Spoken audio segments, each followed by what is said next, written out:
Natural pregnancy కోసం ఎంతకాలం అనేది American society for reproductive medicine ఏఎస్ఆర్ఎం guidelines ప్రకారం 35 ఇయర్స్ లోపు అయితే 1 ఇయర్ వరకు న్యాచురల్ ప్రెగ్నెన్సీ కొరకు వెయిట్ చేసుకోవచ్చు.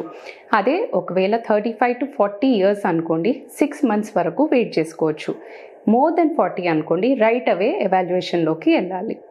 సో ఇలా అందరికీ కుదురుతుందా? సో ఓన్లీ ఏజ్ ప్రకారం వెయిట్ చేస్తే నడుస్తుందా? లేదండి. కొందరికి like in case irregular periods ఉన్నాయి, లేకపోతే ఇంతకు ముందే ఏమైనా సర్జరీ అయింది, పెల్విక్ సర్జరీ అయింది, ఏమైనా సిస్ట్కి తీసేయడం కానీ అట్లాంటి ప్రాబ్లమ్స్ ఏమైనా ఉండింది, ఆర్ సెవెన్ అనాలిసిస్లో ముందే ఏదైనా ప్రాబ్లం అనేది తెలుసు, పుట్టుకతో ఏమైనా గర్భసంచి ప్రాబ్లం అనేది మీకు ముందే తెలిసినట్టయితే, సో ఈ ప్రాబ్లమ్స్ ఉన్నట్టయితే మాత్రం బేసిక్ ఎవాల్యుయేషన్ ముందే చేసుకుంటే నయం.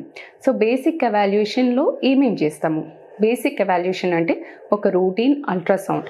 సో అల్ట్రాసౌండ్ చేసేసి గర్భసంచిలో ఏమైనా ప్రాబ్లం ఉందా, ఎగ్ సైజ్ కానీ, సో ఓవరీ సైజ్ కానీ, ఓవరీలో ఉన్న ఫాలికల్స్ ఏమైనా తక్కువ ఉందా, ఎగ్ కౌంట్ ఏమైనా తగ్గుతుందా, ఇవన్నీ చెక్ చేసుకోవచ్చు. అలాగే tubal evaluation, so tubes 2 healthy ఉన్నాయా లేదా, ఇది ఒకటి చెక్ చేసుకోవచ్చు. అలాగే మేల్స్లో సెమెన్ అనాలిసిస్, సో సెమెన్ అనాలిసిస్లో ఏమైనా ప్రాబ్లం ఉందా, ఈ 3 తెలుసుకుంటే బేసిక్ ఎవాల్యుయేషన్ అనేది కంప్లీట్ అవుతుంది.